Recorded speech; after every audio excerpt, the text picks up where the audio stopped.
nessa tarde, uma meditação para a nossa fé, para fortificar a nossa fé. E eu quero trazer algo muito importante nessa tarde, que vai nos fortalecer, nos direcionar, nos impactar para uma vida de vitória no ano de 2025. Eu quero trazer uma reflexão que ela tem como base Efésios capítulo 6, versículo 10. Fala da armadura do cristão. É muito importante, amados, o cristão, ele está de posse de todas as armas que Deus tem para ele. Nós não podemos ficar sem a armadura espiritual. E em Efésios capítulo 6, versículo 10, o apóstolo Paulo nos aconselha os irmãos de Éfeso: no demais, irmãos meus, fortalecei-vos no Senhor e na força do seu poder. A primeira arma que o cristão tem à sua disposição, e a arma mais poderosa, se chama o Senhor Jesus Cristo. Nós nos lembramos quando Davi ele vai enfrentar o grande gigante Golias, que tinha aproximadamente 3 metros de altura. E quando o Golias ele vai de encontro a Davi e ele amaldiçoa Davi, a Bíblia diz que Davi decreta uma palavra profética contra o gigante: tu vens a mim com espada, com lança, com escudo, mas eu vou contra ti em nome do Senhor dos Exércitos, o Deus dos Exércitos, a quem tu tens afrontado. Hoje mesmo o Senhor te entregará nas minhas mãos. Nós temos essa poderosa arma infalível, que é o nome do Senhor dos Exércitos. E para isso, precisamos estar sempre conectados, sempre na intimidade com Deus. Precisamos estar sempre enraizados na videira verdadeira, que é Jesus Cristo. E a palavra que eu te dou: se o Senhor está na tua frente, você é mais que vencedor, como diz a palavra de Deus. A segunda coisa importante que nós temos como a arma, versículo 11 do capítulo 6: revesti-vos de toda a armadura de Deus, para que possais estar firmes contra as astutas ciladas do diabo. A vitória, ela não é algo somente uma vez, 2 ou 10 vezes. A nossa vitória, ela precisa ser uma vitória perseverante. Tem um ditado que diz: todos os dias nós temos um gigante, ou até 2 ou mais para vencer. É uma verdade. A nossa vitória, ela é completa. A nossa vitória é total. A nossa vitória é triunfante em Cristo. E nós precisamos, para isso, nos revestir de toda a armadura. Nós não podemos vencer o inimigo ou os inimigos que nos cercam espiritualmente somente com uma parte da armadura. O cristão, ele tem à sua disposição, diz o apóstolo Paulo, uma infinidade de armadura. E nós possamos ter toda a armadura de Deus. Para quê? Para que possamos estar firmes contra as astutas ciladas do diabo. Nós não podemos brincar com o inimigo das nossas almas, porque nós temos que ter convicção e certeza a quem nós estamos combatendo e quem está lutando contra nós. No versículo 12: porque não temos que lutar contra carne e sangue, mas sim contra os principados, contra as potestades, contra os príncipes das trevas deste século, contra as hostes espirituais da maldade nos lugares celestiais. Então, amados, o apóstolo Paulo ele explica para os Efésios qual é a nossa real batalha. E ele mostra que a nossa batalha não é simplesmente carnal. A nossa batalha não é simplesmente humana. A nossa batalha, em primeiro lugar, se chama uma batalha espiritual. E ele dá aqui uma lista em quem nós temos que combater: os principados, as potestades, os príncipes das trevas. Aonde? Nos lugares celestiais. Nós sabemos que a Bíblia fala dos lugares celestiais, que é esse universo infinito que é nos mostrado com uma cor azul. Por isso é mostrado nessa cor, porque é infinito. E nessa região celestial, entre o primeiro céu, que é o que nós podemos ver, e o trono de Deus, que é o terceiro céu, existe as regiões celestiais que nós não podemos classificar a imensidão que é essas regiões celestiais. E nessas regiões celestiais, o apóstolo Paulo disse que acontecem as batalhas espirituais que realmente nós precisamos combater, eu e você, uma guerra espiritual contra esses principados, potestades, contra os príncipes das trevas. Nós temos que lutar uma luta espiritual. E ele continua nos mostrando, portanto, versículo 13, portanto, tomai toda a armadura de Deus para que possais resistir no dia mau e, havendo feito tudo, ficar firme. Olha o que o apóstolo Paulo, ele está nos falando nessa tarde, que nós precisamos nos apossar dessas armaduras espirituais para vencer tudo. Nós não podemos ter uma vitória pela metade. O meu Deus, o teu Deus, não é Deus de vitória incompleta. A nossa vitória, ela é uma vitória triunfante na presença do Senhor nosso Deus. E ele diz: estai, pois, firmes. Versículo 14. A partir do versículo 14, o apóstolo Paulo, ele vai nos mostrar as armaduras que o cristão tem à sua disposição. E para isso, o apóstolo Paulo dá um grande exemplo do soldado romano. O soldado romano, ele tinha toda a sua armadura, o seu aparato na armadura, que nós vamos ver aqui passo a passo. E a primeira parte da armadura do soldado romano, que é o símbolo que o apóstolo Paulo está dando aqui, ele fala: cingi-vos, estais, pois, firmes, tendo cingido os vossos lombos com a verdade. A primeira armadura do cristão é cingir os lombos com a verdade, né? O soldado romano, antes de vestir a couraça, antes de vestir a sua armadura exterior, ele precisava vestir a armadura interna. Era como se fosse um calção, como se fosse uma roupa íntima que ia cobrir a nudez do soldado. O apóstolo Paulo poderia ter começado: vista a couraça, que aí você vai se apresentar como um grande soldado, como um grande homem de Deus. E as pessoas vão lhe ver e vão dizer: eis aí um grande guerreiro.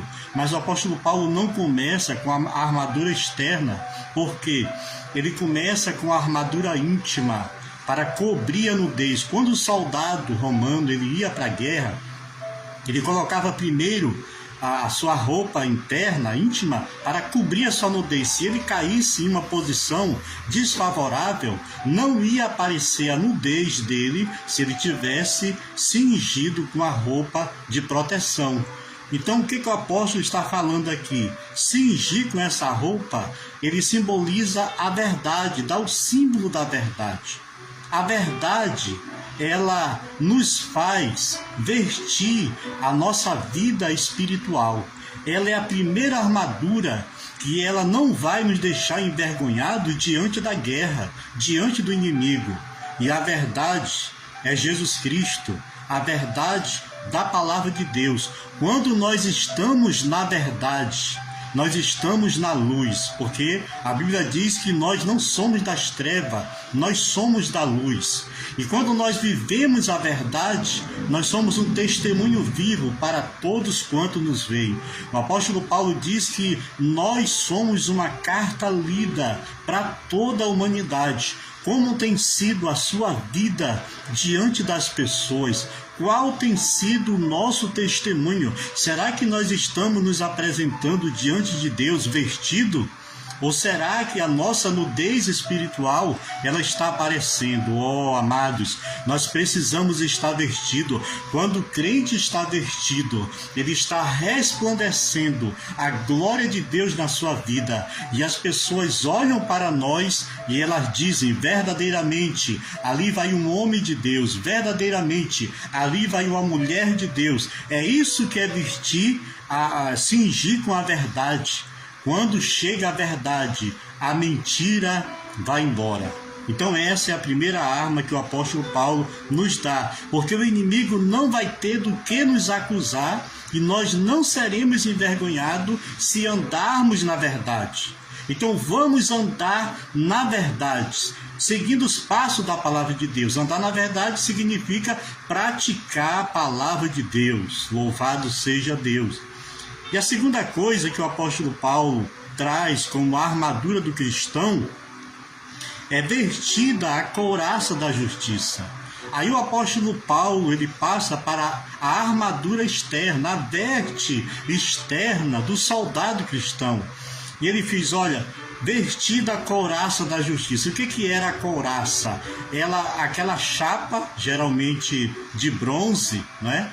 Era muito resistente e ela encaixava aqui pela cabeça e ela encaixava protegendo o tórax, protegia as costas também. E essa couraça protegia das flechas do inimigo, protegia a espada quando batia para atingir a vida do soldado. Então ele diz que nós temos que vestir a couraça e ele dá um exemplo para simbolizar o que significa espiritualmente essa couraça, a couraça da justiça. A couraça, o apóstolo Paulo, ele compara ela como a justiça. A justiça, segundo a Bíblia, é o próprio Cristo, que ele se entregou por nós, fazendo justiça nossa. Quando nós éramos condenados à morte, condenados ao inferno, Jesus se fez justiça nossa. E ele também nos manda, através da justiça dele, nós praticarmos a justiça. Para nós termos uma couraça para nos proteger do inimigo, dos ataques do inimigo, das acusações do inimigo, daquilo que vem a traição contra nós, nós precisamos praticar a justiça. E o que significa praticar a justiça? Praticar a justiça, justiça quer dizer dar a cada um o que é direito seu. Então, amado, nós precisamos praticar a justiça com as pessoas. Você tem praticado a justiça com a sua esposa? Você tem praticado a justiça com seu marido? Você, jovem, tem praticado a justiça, filhos, com seus pais? Pais, você tem praticado a justiça com seus filhos? Você tem sido justo diante de Deus, diante da sociedade? Há realmente a verdade da justiça nos nossos atos? Se existe a justiça nos nossos atos, nós estamos então simplesmente vestindo a couraça que nos protege. Então nós precisamos agir com justiça. Em um mundo em que nós vivemos, em que a injustiça impera, aonde a mentira, aonde o dolo, aonde o errado está se classificando como certo e o certo está sendo tido como errado, e as pessoas não querem praticar a justiça. Mas se nós praticamos a justiça, nós temos a armadura de Deus. A armadura, ela precisa ser em nós uma prática diária. Como é que eu pratico a justiça? Colocando Deus em primeiro lugar na minha vida, tratando as pessoas com amor, tratando o meu próximo como eu gostaria de ser tratado, agindo corretamente, não dando lugar à mentira, não dando lugar a tudo aquilo que desaprova a vontade de Deus. Então, se nós estamos fazendo assim, você é um soldado. Nós somos soldados aprovados diante de Deus. Louvado seja o nome do Senhor. Então precisamos praticar a justiça.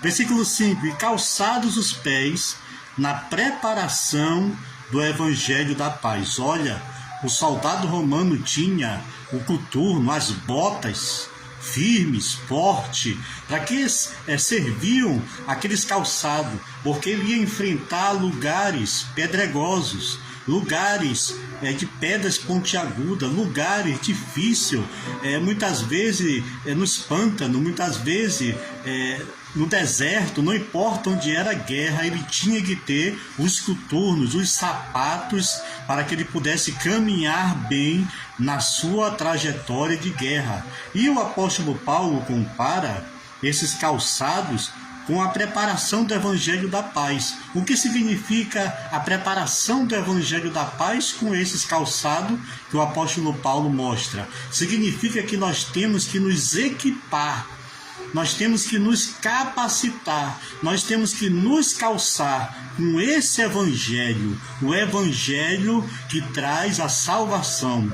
O soldado, ele é comparado, o cristão, soldado, como missionário, como evangelista, como aquele que vai até os confins da terra para levar a mensagem do Evangelho. Então eu e você precisamos nos apossar dessa armadura de Deus, que é os sapatos do Evangelho, a preparação do Evangelho da paz. Esse Evangelho, amados, que nós nos capacitamos, não é o Evangelho que leva à guerra, não é um evangelho que traz acepção de pessoas, não é um evangelho pela metade. O evangelho, disse o apóstolo Paulo, em Romanos capítulo 1, que ele é o poder de Deus para a salvação de todo aquele que crê. Então nós temos à nossa disposição uma arma para libertar os cativos. Como nós vamos libertar os cativos?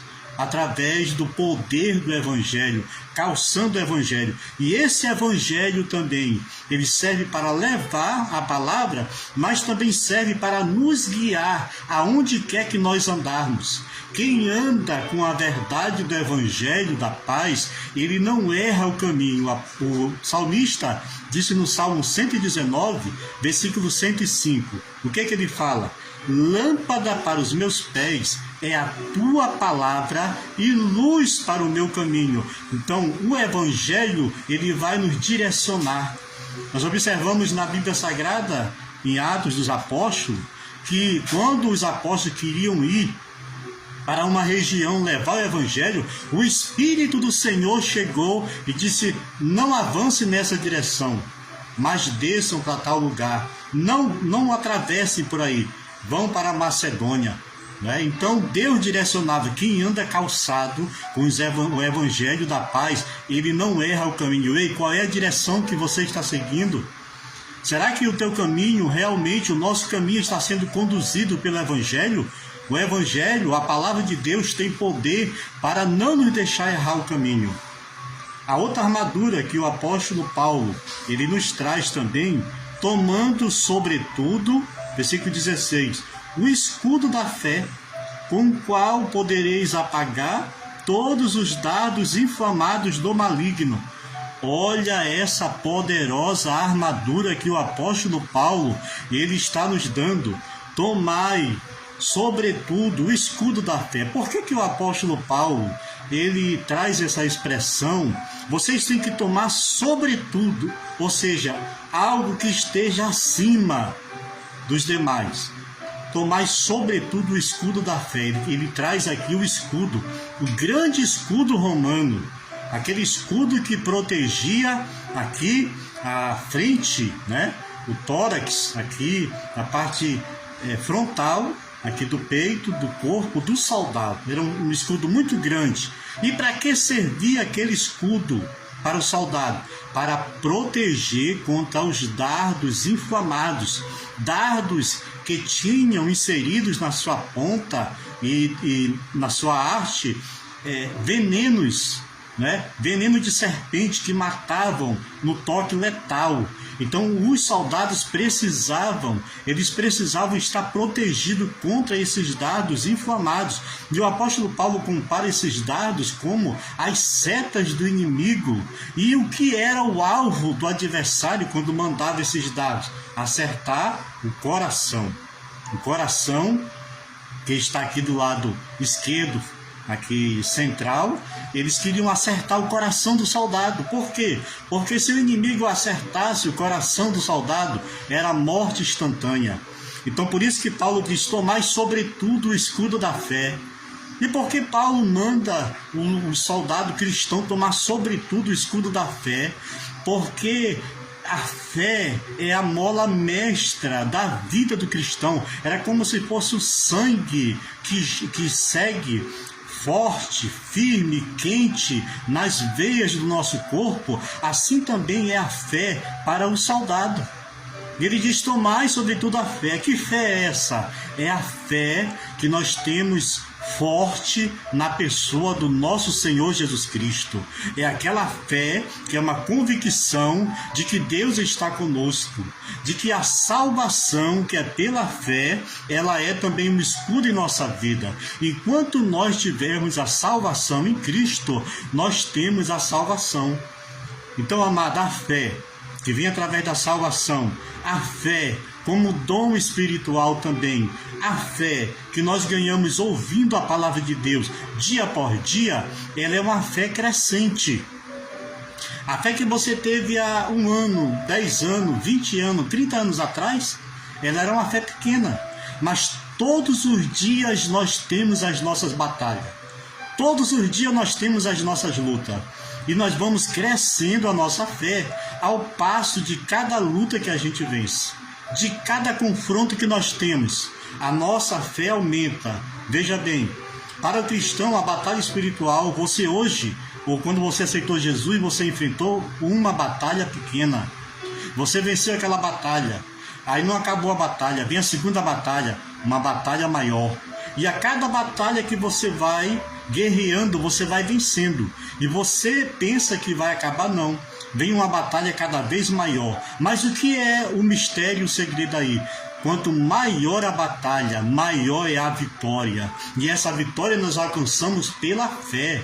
Pela fé no Filho de Deus. A Bíblia diz que pela fé nós vencemos o mundo, nós vencemos o diabo, nós vencemos a carne, nós vencemos as tentações. Jesus venceu pela fé no deserto. E ele é o maior exemplo de fé que nós podemos ter. Então, vamos tomar sobretudo a fé como escudo do soldado. E também a outra armadura que nós temos, versículo 17. Tomai também o capacete da salvação. Olha o que o apóstolo Paulo, ele mostra como um capacete na vida do cristão. Veja algo importante, que para um motoqueiro habilitado, uma das peças fundamentais que não pode faltar, o capacete, para proteger de uma queda. Assim também era para o soldado. O soldado romano, ele colocava o capacete para se proteger também a sua cabeça. Ele tinha que ter o capacete para a espada ela não cortar o seu crânio, para não decepar qualquer parte da cabeça. E o que o apóstolo Paulo mostra para nós através dessa armadura do capacete? Ele mostra a salvação. E por que o apóstolo Paulo coloca a salvação como uma armadura de capacete? O que nós temos na cabeça, né? Nós temos muita coisa, aliás, na nossa cabeça. Mas nós temos na nossa cabeça a nossa memória. Se nós temos a salvação, o inimigo não tem de que te acusar, porque os teus pecados que você vivia lá no mundo, o inimigo não pode lançar em rosto, porque foram perdoados. Jesus já te perdoou. O que nós temos na nossa cabeça? A mente. O apóstolo Paulo disse que nós temos que ter uma mente renovada, uma mente nova a todas as manhãs. A nossa mente é algo que serve para ser renovado. Pensamentos novos, né? Pensamentos de vitória, pensamentos de prosperidade. A Bíblia diz, o Senhor falando: eu sei os pensamentos que eu tenho de vós, pensamentos de paz, pensamentos de vitória. Deus pensa coisas boas para nós. E nós também, a nossa mente não pode estar vazia.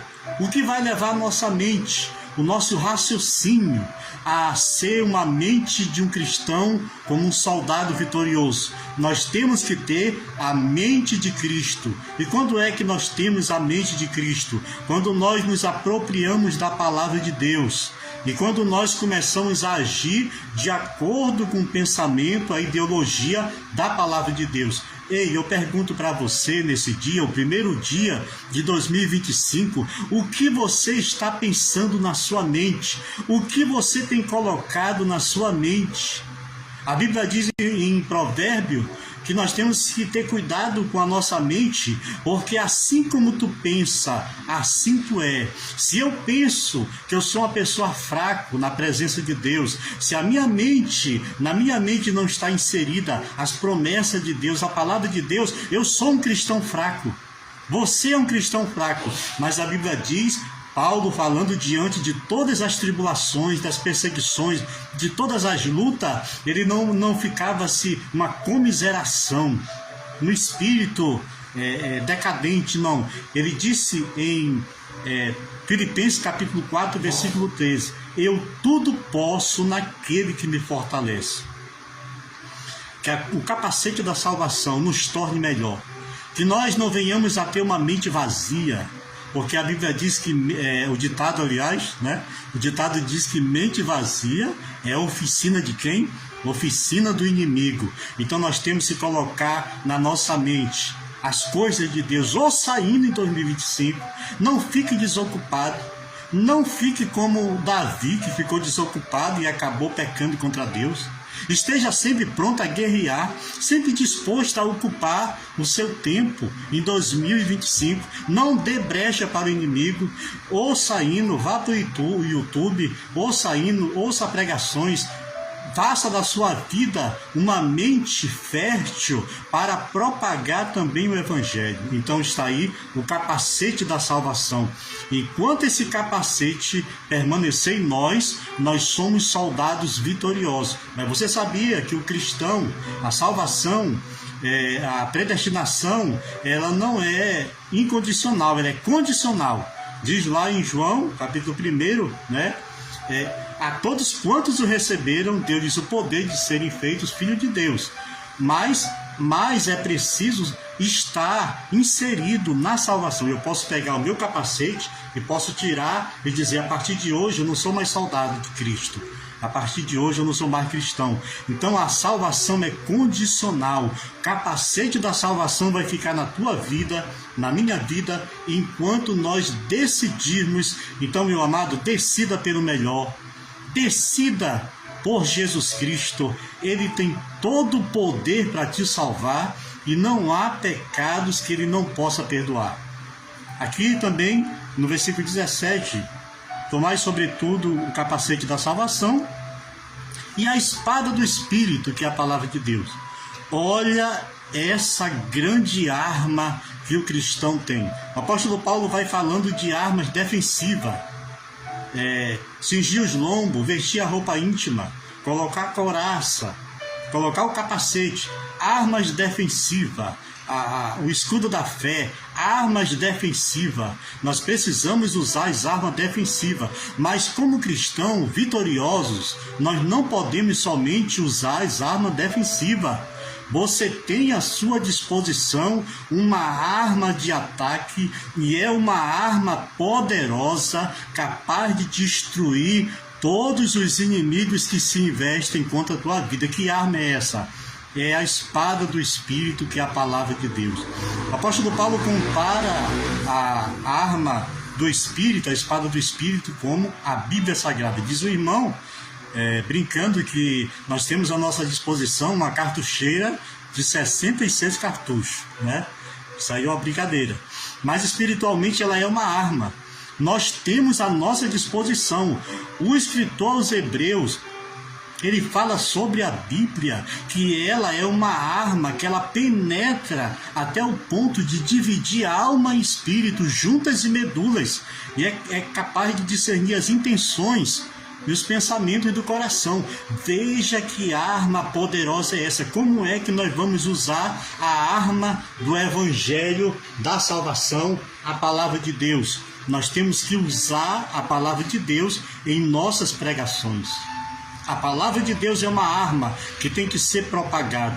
Quando nós pregamos a palavra de Deus, nós estamos usando a palavra de Deus, a espada do Espírito, para anunciar a palavra de Deus, para também edificar a igreja do Senhor. A doutrina sã, a doutrina verdadeira, ela vem através da palavra. Toda doutrina, todo ensino só pode ter realmente eficácia se tiver vindo através da palavra de Deus.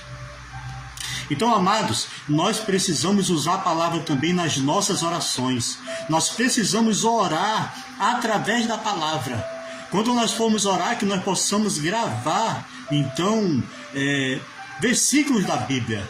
Não ore somente com as suas palavras, mas ore também usando versículos da Bíblia que vão confirmar as tuas petições, que vai firmar a tua oração, orando na palavra. Use a palavra, determine a sua bênção através da palavra. A Bíblia diz: e tudo quanto pedir de oração crendo, recebereis. A Bíblia diz que aquele que está ligado em Cristo, na videira, tudo que ele pedir, Deus entregará. Então, vamos orar na palavra. Mas a coisa mais importante, que eu deixei por último, nós precisamos praticar a palavra. Para verdadeiramente nós sermos soldados vitoriosos, soldados de Cristo, nós precisamos praticar a palavra. Nós não podemos de forma alguma pregar a palavra somente. Não podemos somente orar através da palavra, mas nós temos também que ler a palavra e aplicar a palavra na nossa vida. Porque Jesus Cristo mesmo falou ali a parábola, dos fundamentos, que a casa, dois fundamentos, que uma casa foi edificada na areia e a outra foi edificada na rocha. E a casa que foi edificada na areia de Jesus, que o homem edificou a sua casa sobre a areia, e vieram os ventos, transbordaram os rios, sopraram forte contra aquela casa, e o que aconteceu? Ela desabou. Por quê? Porque ela foi edificada na areia, ela não tinha alicerce, não tinha, naquele tempo usava a rocha somente como alicerce, então aquela casa não tinha alicerce. Aí Jesus fala assim: olha, assim é todo aquele que edifica a sua casa sem o fundamento na areia, é todo aquele que não pratica a palavra, que não coloca a sua palavra como centro da sua vida. É aquela pessoa imprudente, aquela pessoa que não tem firmeza, é uma fé superficial. Mas ele mostra também todo aquele que constrói a sua casa edificado na rocha. Eu compará-lo-ei a um homem prudente que edificou a sua casa onde? Na rocha. E vieram a chuva, sopraram os ventos e deram com ímpeto contra aquela casa, transbordaram o rio, mas ela não desabou porque ela foi edificada na rocha. Que nesse ano de 2025 nós possamos pautar a nossa história, não somente em pessoas que são exemplo, mas que nós possamos pautar a nossa história, firmar a nossa história, principalmente na pessoa de Jesus Cristo. Que nós possamos seguir os passos de Jesus, que nós possamos praticar a palavra de Jesus, que nós possamos nos revestir da palavra de Jesus, do Evangelho da Paz, e usar como arma também defensiva contra o adversário. Se nós praticarmos a palavra de Deus, amado, o inimigo não tem com que nos oprimir.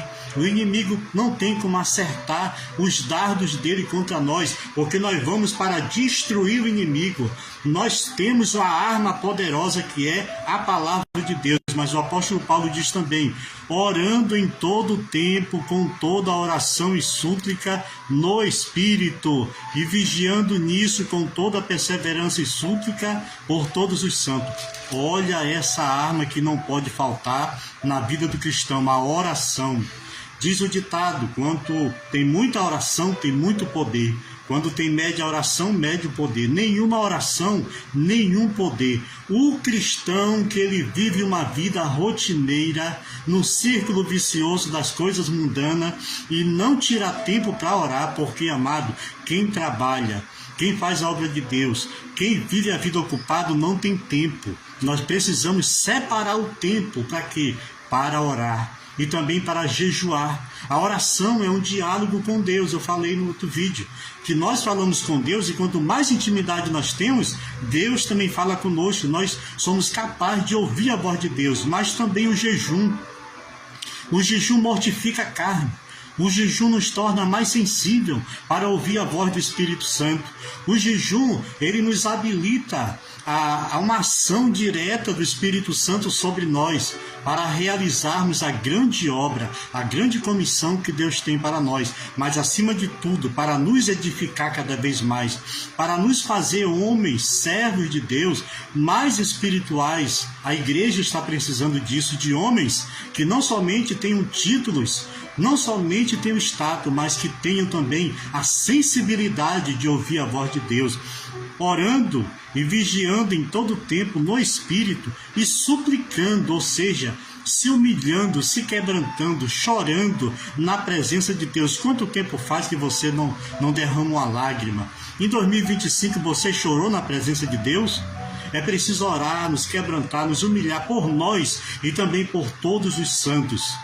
E Paulo disse também por mim, para que me seja dado no abrir da minha boca a palavra, com confiança para fazer notório o mistério do Evangelho.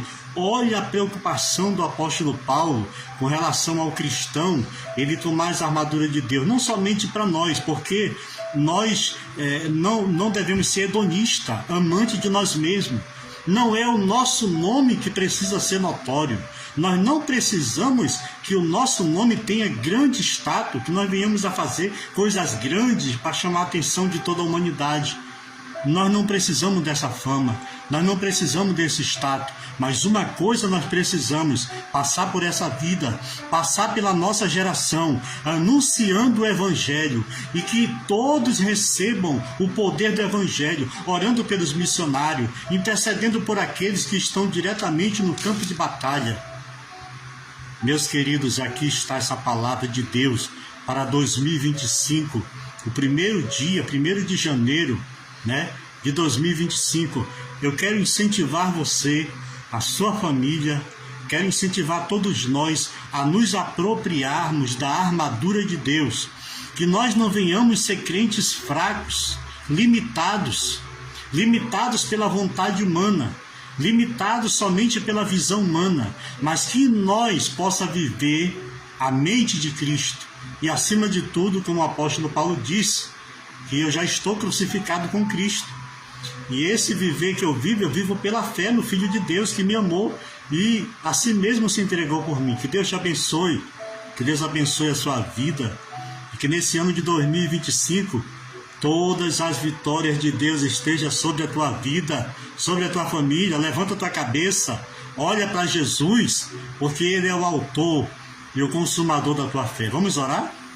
Nosso Deus e nosso Pai, eu te apresento esse irmão, essa irmã, essa pessoa que está aí participando dessa live.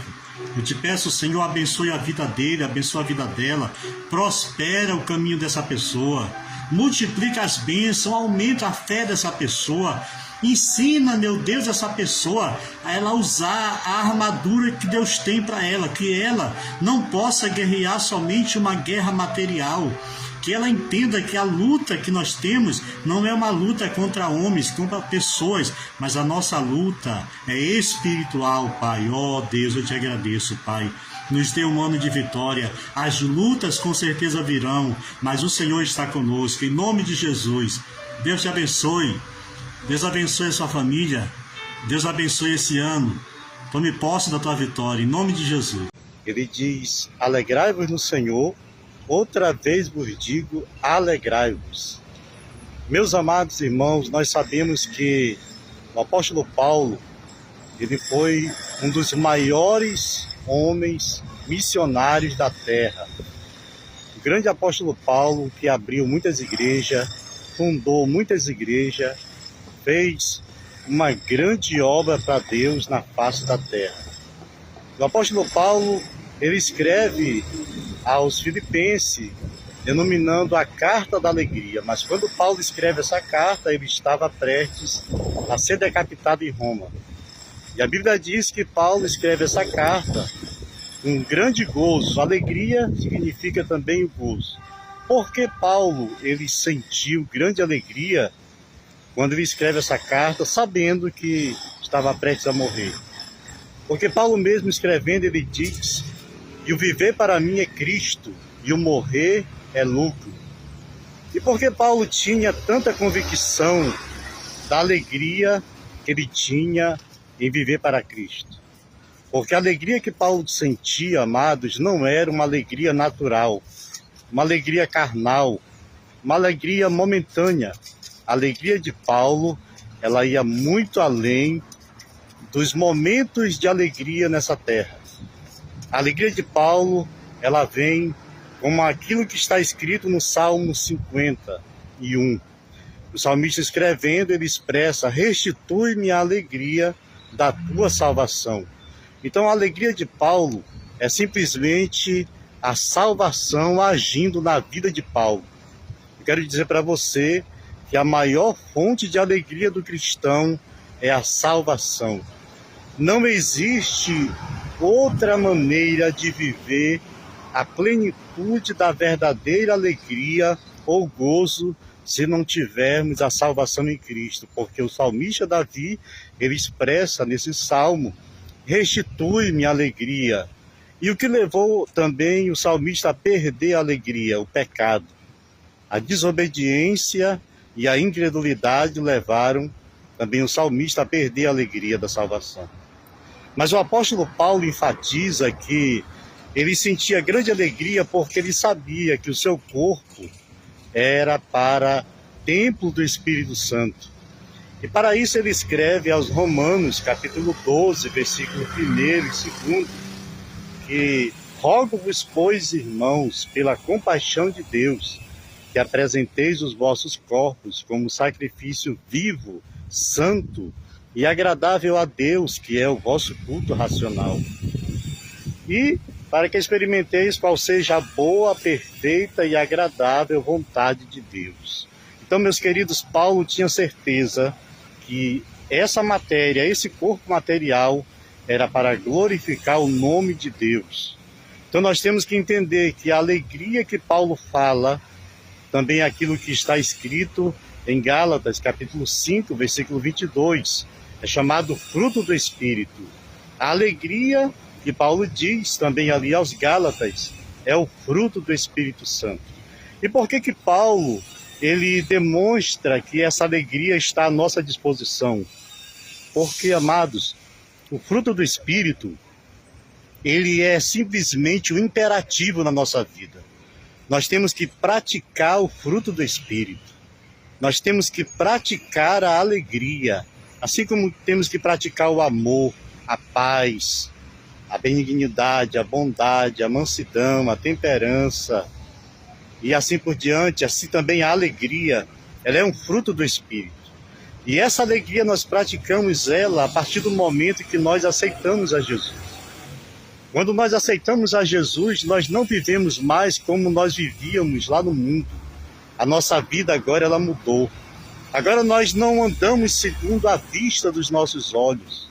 Nós andamos pela fé. Eu quero incentivar você, talvez passando um momento difícil da sua vida, e sabe, um momento de perda, um momento de enfermidade, um momento de uma crise conjugal ou financeira, não importa. Quero dizer para você, pratique a alegria, pratique o fruto do Espírito. Como é que eu faço isso? Pela fé. Quando o apóstolo Paulo, escrevendo nas epístolas, também ele diz que o viver para mim é Cristo, o morrer é ganho, ele está dizendo: e esse viver eu vivo pela fé no Filho de Deus que me amou e a si mesmo se entregou por mim. Então Paulo, pela fé. E o que vem gerar fé em nós? A palavra. Paulo disse aos Romanos, capítulo 10, versículo 17, que assim a palavra de Deus é gerada através da fé em Cristo, né? A palavra está na tua boca, a palavra da fé que nós confessamos através da Bíblia Sagrada. Então vamos praticar essa alegria. Vamos praticar lendo a palavra, colocando em prática a palavra, vivendo a palavra, que nesse final de 2024 nós possamos ter a restituição da alegria da salvação na nossa vida. Que Deus te abençoe. Eu quero fazer uma oração por você. Senhor, abençoe essa pessoa, abençoe essa família, abençoe esse lar. Senhor, possa dar alegria nesse coração, que o Senhor possa dar esperança e que em nome de Jesus todas as bênçãos